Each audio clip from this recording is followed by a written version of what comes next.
Assalamualaikum warahmatullahi wabarakatuh.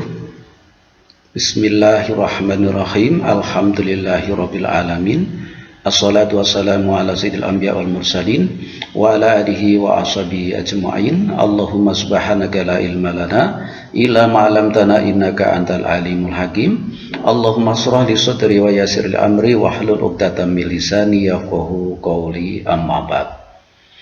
Anak-anakku sekalian yang berbahagia, untuk kelas 9 kita akan belajar bareng, yaitu mata pelajaran sejarah kebudayaan Islam. Yang di semester 1 kita akan membahas yaitu tentang sejarah masuknya Islam di Indonesia. Sebelum materi ini kita mulai, mari kita buka bersama dengan bacaan Ummul Kitab ala hadiniyah wa amalus salihah wa bi barakati Rasulillah sallallahu alaihi wasallam wa bi barakati ilmillah lahumul Fatihah. A'udzu billahi minasyaitonir rajim. Bismillahirrahmanirrahim. Alhamdulillahirabbil alamin arrahmanir rahim maliki yaumiddin. Iyyaka na'budu wa iyyaka nasta'in shiratal mustaqim shiratal ladzina an'amta 'alaihim ghairil maghdubi 'alaihim waladdallin. Rabbighfirli wa liwalidayya amin.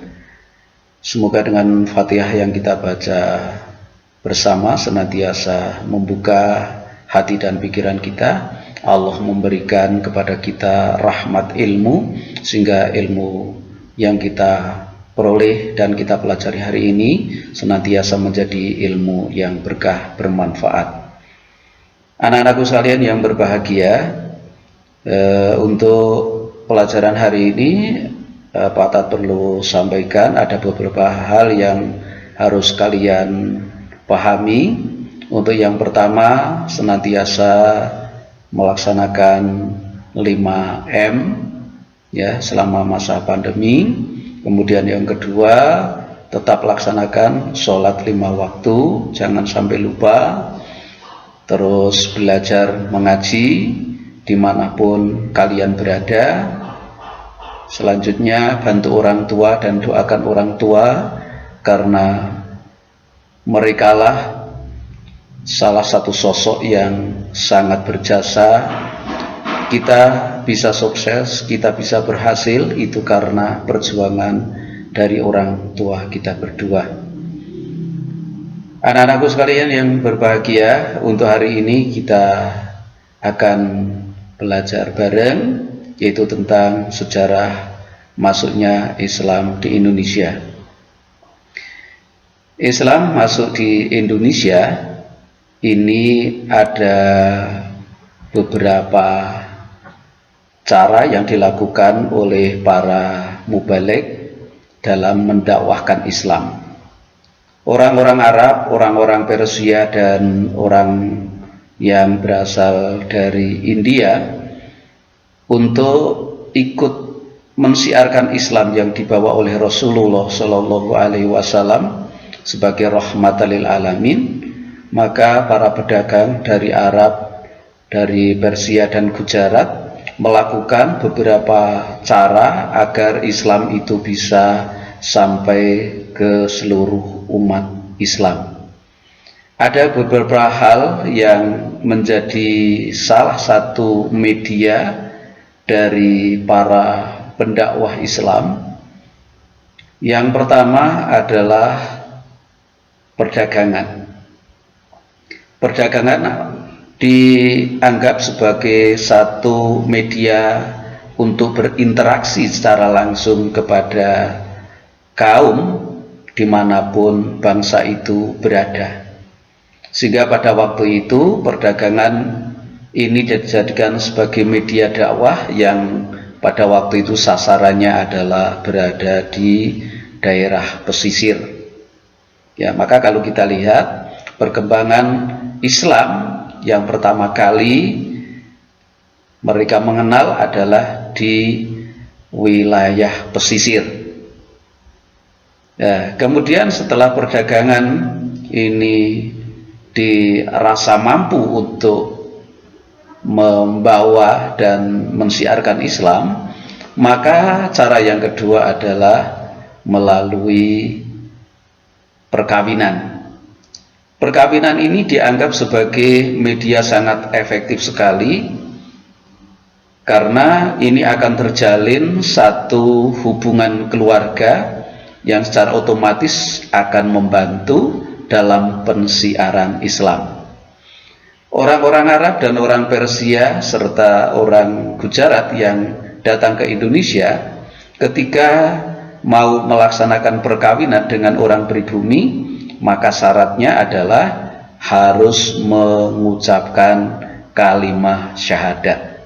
Secara otomatis setelah kesepakatan antara kedua belah pihak, maka dalam mensiarkan Islam itu akan mudah.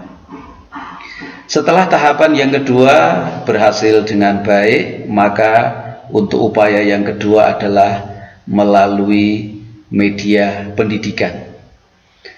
Pendidikan adalah merupakan salah satu dasar utama untuk memberikan pemahaman tentang ajaran-ajaran Islam yang pada waktu itu belum terbentuk satu lembaga pendidikan seperti saat ini, seperti ada PAUD, ada RA, ada TK, ada MI, ada SD, ada MTS, ada SMP, sampai perguruan tinggi. Akan tetapi pada waktu itu adalah melalui pondok pesantren. Maka pondok pesantren ini dikenal sebagai lembaga pendidikan tertua di Indonesia.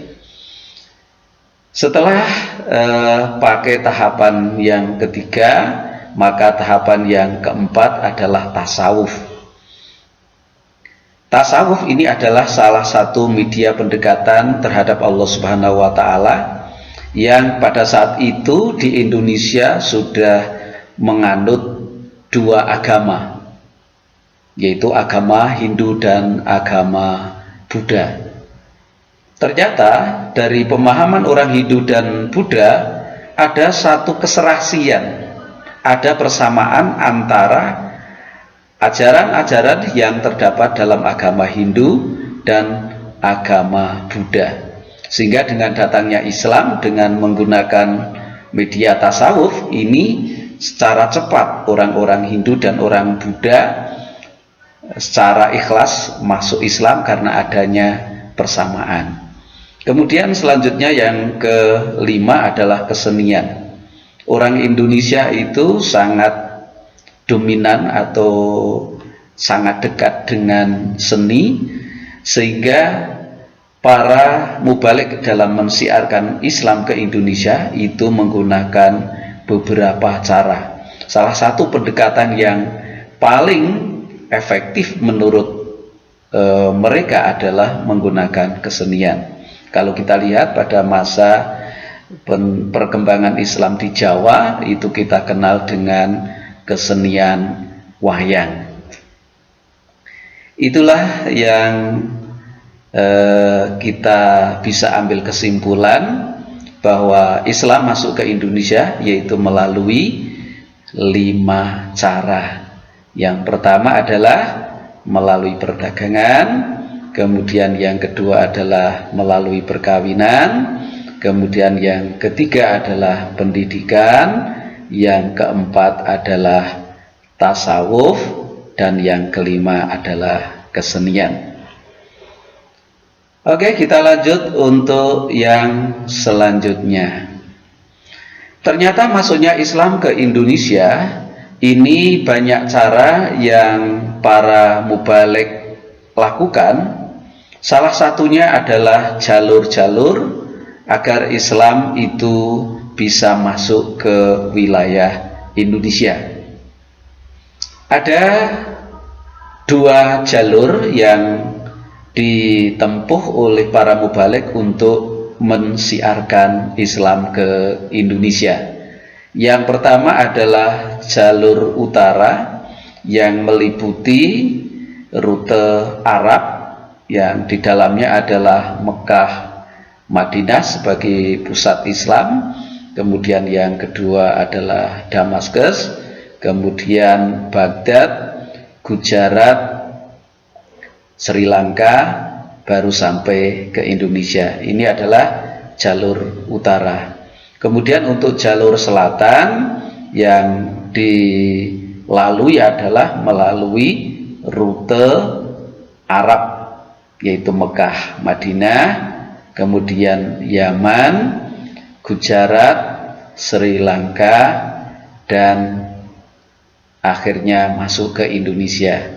Jadi dapat kita simpulkan bahwa jalur masuknya Islam ke Indonesia yaitu melalui dua jalur, yaitu jalur utara dan yang kedua adalah jalur selatan. Kita lanjutkan ke materi selanjutnya. Kenapa masyarakat Indonesia yang waktu itu kita kenal dengan Nusantara, karena pada waktu itu di Nusantara masih dipimpin oleh seorang raja. Lah, maka ada beberapa faktor yang menyebabkan Islam mudah diterima oleh rakyat Indonesia, sehingga Islam dalam waktu yang sangat singkat ini langsung bisa diterima oleh masyarakat Indonesia. Ada beberapa faktor yang menjadi pendukung utama masuknya Islam ke Indonesia. Yang pertama yaitu syarat masuk Islam sangat mudah. Ya, hanya cukup mengucapkan 2 kalimat syahadat.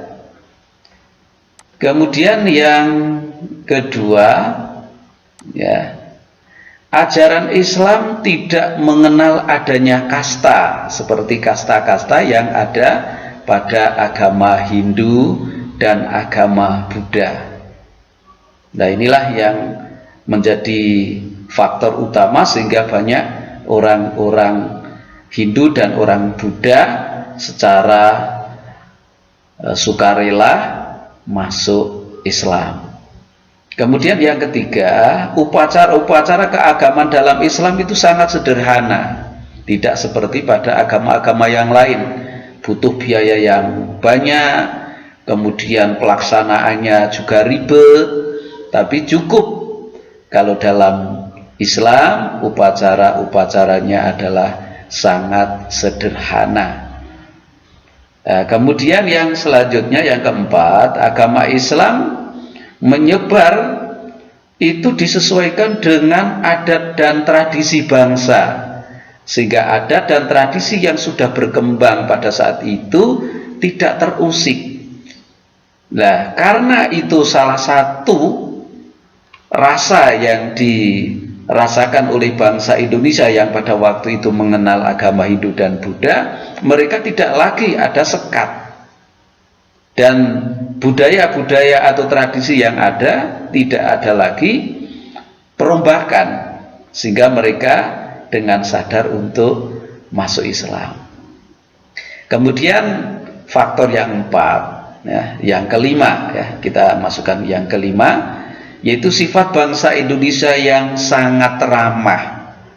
Ya, ini memang ramah, senyum, banyak senyum, kemudian menebar kasih sayang dengan nilai yang positif. Ini akan menjadi tolak ukur kesuksesan seseorang dalam berdakwah dimanapun, sebagai pengusaha, sebagai apapun. Kalau semuanya dilandasi atas dasar rasa cinta, maka orang akan simpati dan mereka pasti akan ikhlas mengikuti kita.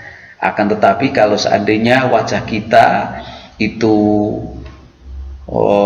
menakutkan, maka secara otomatis orang itu akan menjauhkan dari kita. Oleh karena itu, kepada anak-anakku sekalian, silahkan berbuat baiklah kepada orang, baik orang yang kau kenal atau yang tidak kau kenal. Kemudian pahami tradisi-tradisi dan budaya. Kalau budaya di situ atau tradisi di situ ada sesuatu yang justru membahayakan kita, kita harus banyak melakukan satu koordinasi agar dalam kita melakukan dakwah berhasil sesuai dengan harapan. Anak-anakku sekalian yang berbahagia, kita lanjutkan faktor yang keenam. Faktor keenam itu adalah dipengaruhi karena runtuhnya kerajaan Majapahit. Nah, kerajaan Majapahit yang pada waktu itu sebagai pusat kegiatan agama Hindu dan agama Buddha. Sehingga dengan runtuhnya kerajaan Majapahit secara otomatis ini mempermudah para mubalik dalam mensiarkan Islam. Jadi dapat kita simpulkan kenapa Islam mudah masuk di wilayah Indonesia. Yang pertama adalah karena syarat masuk Islam sangat mudah. Yang kedua, ajaran Islam tidak mengenal kasta. Ketiga, upacara dalam Islam sangat sederhana. Keempat, agama Islam didakwahkan tidak bertentangan dengan adat dan tradisi yang ada. Kemudian yang kelima adalah sifat bangsa Indonesia yang sangat ramah. Kemudian yang keenam, karena adanya runtuhnya kerajaan Majapahit. Anak-anakku sekalian, kita lanjutkan untuk materi pada hari ini. Ada beberapa sumber informasi yang menyatakan bahwa Islam masuk ke Indonesia yaitu pada abad ke-7. Ini pendapat pertama, ya, yaitu pada 7 Masehi. Nah, atau ini bisa kita kenal dengan berita Cina zaman dinasti Tang yang menerangkan bahwa pada tahun 674 orang Arab telah menetap di Kantun. Ya. Kemudian ada pendapat yang menyatakan bahwa Islam masuk ke Indonesia yaitu pada abad 7 dan 8. Ada pula yang mengatakan bahwa Islam masuk ke Indonesia itu pada abad ke-15. Semuanya adalah berdasar dan itu menjadi landasan bahwa Islam masuk ke Indonesia itu berdasarkan data yang ada dari tokoh-tokoh sejarah bahwa Islam masuk ke Indonesia itu ada beberapa pendapat, yaitu ada yang mengatakan pada abad ke-7, ada abad ke-13 dan abad ke-15. Anak-anakku sekalian yang berbahagia, ada beberapa bukti. Yang pertama kalau kita lihat itu pada abad ke-7 itu dibuktikan yaitu adanya satu tempat untuk persinggahan orang Arab yang tinggal di Indonesia yang kita kenal dengan Pakojan. Jadi Pakojan adalah salah satu tempat di mana para mubalik dari Arab itu tinggal di Indonesia. Kemudian pada abad ke-13 ini juga ada 3 bukti. Nah, yang pertama yaitu dari catatan Marco Polo, ya, Marco Polo ini bahwa pada tahun 1292 ia telah berjumpa dengan orang-orang yang telah menganut agama Islam.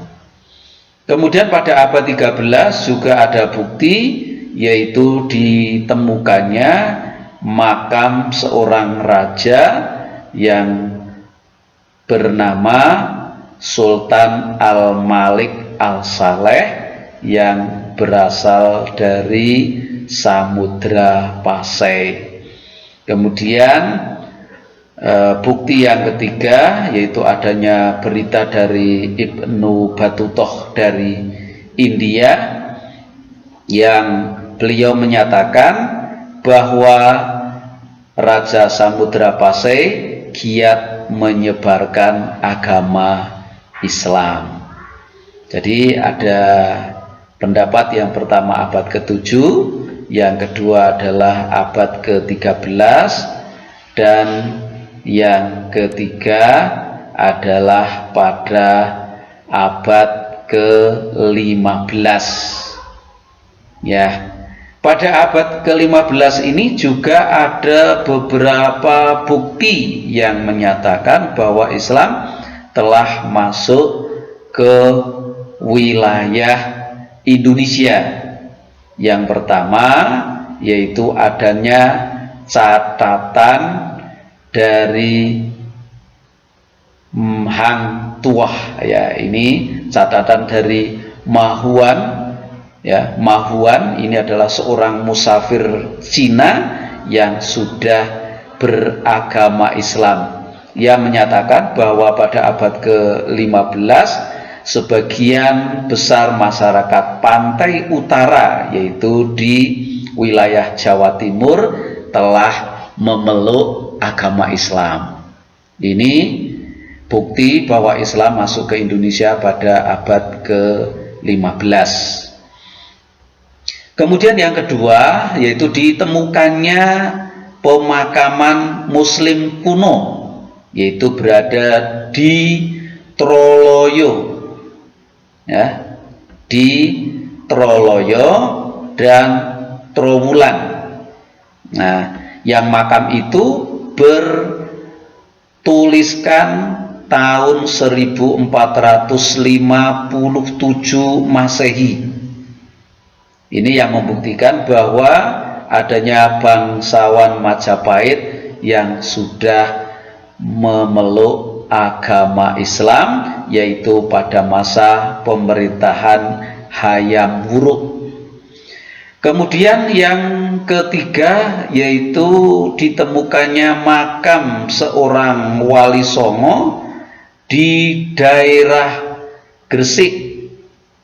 Nah, yaitu adanya batu nisan yang bertuliskan nama Malik Ibrahim, yaitu seorang bangsawan Persia yang wafat pada tahun 1419 Masehi. Kemudian bukti yang kelima yaitu adanya Summa Orientari Tempores, ya, itu catatan dari seorang musafir Portugal yang pada waktu itu ikut menyebarkan Islam, yaitu pada tahun 1512 Masehi sampai dengan 1515, yang berada di wilayah Sumatera, wilayah Kalimantan, dan wilayah Jawa sampai kepada daerah Maluku. Ini bukti yang menyatakan bahwa Islam telah masuk ke Indonesia, yaitu pada abad ke-15. Anak-anakku sekalian yang berbahagia, di samping ini ada beberapa catatan, ya, silahkan kalian cermati. Ya, ini bukti antara perkembangan Islam dari abad ke-7 sampai abad ke-16. Ini adalah menurut Tom Paires. Ya, kita lanjutkan Kemudian ada bukti lagi, yaitu bahwa Islam ini juga masuk abad ke-7 dengan beberapa bukti-bukti yang tadi sudah kita sampaikan di materi di atas. Anak-anakku sekalian yang berbahagia, ada beberapa hal, yaitu daerah yang banyak dikunjungi oleh para pedagang muslim, ya, daerah-daerah yang banyak dikunjungi oleh para pedagang muslim. Itu yang pertama adalah Malaka. Nah, kenapa Malaka? Karena Malaka ini letaknya sangat strategis karena berada di tengah-tengah jalur perdagangan dan pelayaran internasional. Ini sehingga kita kenal bahwa Malaka sebagai daerah yang pertama kali mengenal Islam. Dan masih banyak lagi hal-hal yang menjadi pendukung dan bukti bahwa Islam telah masuk ke wilayah Indonesia. Anak-anakku sekalian yang berbahagia, kita lanjutkan di bagian materi selanjutnya. Pada tahun 1511 Malaka jatuh ke tangan Portugis. Nah, para pedagang muslim banyak yang mengalihkan rutenya, yaitu dari perdagangan dan pelayaran mereka tidak lagi berada di Bandar Malaka, akan tetapi pakai cara-cara yang lain sehingga dakwah Islam bisa terlaksana dengan baik. Kemudian kita lanjutkan, Islam juga masuk di wilayah Kalimantan, ya, di Kalimantan, yaitu tepatnya adalah di Sukadana, yaitu terjadi pada abad ke-16 yang dibawa oleh para pedagang muslim yang berasal dari wilayah Sumatera, ya, wilayah Sumatera di Kalimantan Selatan, yaitu tepatnya berada di Banjar. Ini banyak orang-orang yang masuk Islam, yaitu pada tahun 1550. Nah, ini dari Demak, ya, sampai di Goa, sampai di daerah-daerah yang lain. Ya, kemudian wilayah Maluku ini juga pada abad ke-15, 16 sampai abad ke-18. Ya, untuk perkembangan Islam yang paling pesat yaitu terjadi di Pulau Lombok dan Pulau Sumbawa, yaitu Pulau Lombok dan Pulau Sumbawa. Ya, di Pulau Sumbawa ini juga telah berdiri kerajaan Islam yang berpusat di Bima. Nah, ini berpusat di Bima. Oke, anak-anakku sekalian, kita lanjutkan pengaruh atau dampak jatuhnya Malaka ke Portugis, yaitu pada tahun 1511 terhadap perkembangan dan jalur perdagangan dan pelayaran di Nusantara. Pada tahun ini dipindahkan jalur perdagangannya, yaitu dari Selat Malaka dipindah ke Selat Sunda. Ya, jadi pada tahun 1511 jalur perdagangan itu dipindahkan, yaitu dari jalur Selat Malaka dipindahkan ke Selat Sunda, sehingga dengan dipindahkannya jalur perdagangan itu secara otomatis akan berpengaruh. Ya, pengaruhnya adalah munculnya kerajaan Islam di Jawa. Nah, kerajaan Islam di Jawa. Nah, ini adalah salah satu jalur dipindahkannya dari wilayah Selat Malaka ke Selat Sunda.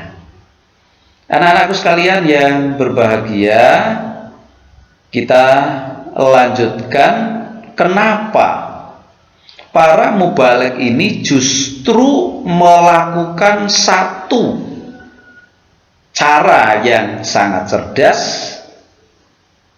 dalam mendakwahkan Islam.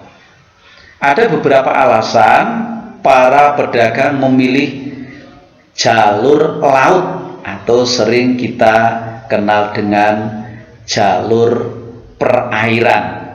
Nah, pedagang memilih jalur laut atau perairan itu ada beberapa alasan.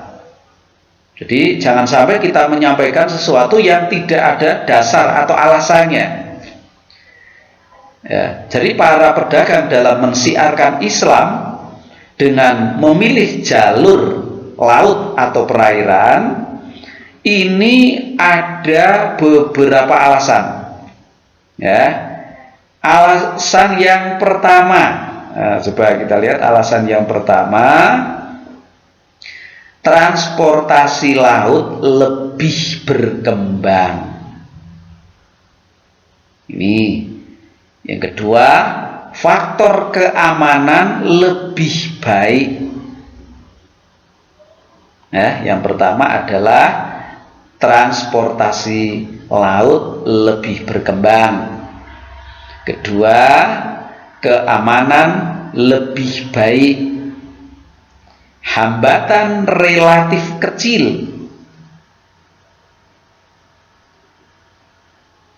Ini yang menjadi alasannya. Kemudian memanfaatkan tenaga angin. Nah, jadi tidak lagi menggunakan lain karena ada tiupan angin. Kemudian komoditas perdagangan yang diangkut ini lebih banyak. Kemudian memiliki keterampilan berlayar secara turun-menurun. Kemudian salah satu keuntungannya adalah mengenali teknologi arah angin dan musim. Nah, ketika mereka bisa belajar dengan alam, secara otomatis mereka akan tahu bagaimana cara yang terbaik untuk mendakwahkan Islam. Anak-anakku sekalian yang berbahagia, adapun cara yang harus kita lakukan sebagai bangsa Indonesia, yang sekaligus Indonesia termasuk negara maritim. Ya, Indonesia termasuk negara maritim. Jadi di Indonesia itu sangat kaya dengan hasil lautnya dan juga kaya dengan hasil buminya. Oleh karena itu, anak-anakku sekalian, kalian ini adalah menjadi penerus-penerus bangsa yang akan menyelamatkan negara. Yang kita kenal, Indonesia terkenal sebagai negara yang baldatun thayyibatun warabun ghafur. Nah, perintah yang ada dan peringatan yang ada di dalam Al-Quran ini akan bisa terwujud apabila kalian semuanya ini bersungguh-sungguh untuk mencari ilmu, bersemangat untuk berdakwah, dan pantang menyerah untuk menjadi orang yang hebat. Oleh karena itu, ada beberapa hal yang harus kita lakukan sebagai warga negara Indonesia, yang negara kita itu berada di jalur yang sangat strategis dan termasuk negara yang kaya. Kita sebagai warga negara di wilayah maritim, ada beberapa hal yang harus kita lakukan. Yang pertama, memperkuat pertahanan maritim. Ini yang harus kita jadi catatan, yaitu memperkuat pertahanan maritim. Jangan sampai pusat penghasil ikan terbesar di dunia itu diambil oleh negara lain. Maka salah satu upaya kita sebagai generasi Islam dan sebagai warga negara yang hebat, maka kita harus melakukan beberapa tindakan. Yang pertama adalah memperkuat pertahanan maritim. Yang kedua, kita majukan perdagangan. Ya, kita majukan perdagangan. Karena kita sudah diberi pembelajaran secara langsung oleh para mubalik-mubalik Islam. Kenapa mereka memilih jalur ini? Karena ini merupakan salah satu jalur yang sangat efektif sekali untuk mendakwahkan Islam dan sekaligus untuk mendapatkan hasil dagang yang sangat luar biasa. Kemudian salah satu di antara selain memperkuat pertahanan maritim, kita juga untuk tetap menjaga persatuan dan kesatuan umat, yaitu dengan melakukan koordinasi, kemudian musyawarah, lebih mementingkan kepada kepentingan masyarakat banyak daripada kepentingan pribadi. Kemudian yang selanjutnya tidak kalah pentingnya adalah meningkatkan komoditas perdagangan. Salah satunya adalah hasil bumi. Yang kalau kita lihat pada saat ini justru hasil bumi dari bangsa Indonesia nilainya masih sangat rendah. Bahkan justru hasil dari para petani Indonesia ini belum mendapatkan nilai jual yang cukup signifikan. Ini menjadi catatan kita bersama, catatan dari seluruh bangsa Indonesia yang mayoritas penduduk Indonesia adalah petani dan juga berada di wilayah maritim, untuk tetap kita jaga negara kesatuan Republik Indonesia ini menjadi satu negara yang hebat, yang bisa kita tunjukkan kepada negara lain. Ya, itu saja yang bisa kita sampaikan pada hari ini. Kurang lebihnya mohon maaf. Kita tutup pertemuan pada hari ini dengan doa akhir majlis. Subhanakallahumma wa bihamdika asyhadu an la ilaha illa anta astaghfiruka wa atubu ilaik. Wassalamualaikum warahmatullahi wabarakatuh. Tetap jaga kesehatan, semangat, dan semangat untuk belajar. Insya Allah kita akan menjadi orang-orang yang hebat dunia dan akhirat. Amin. Wallahu muwaffiq ila aqwamit thoriq. Wassalamualaikum warahmatullahi wabarakatuh.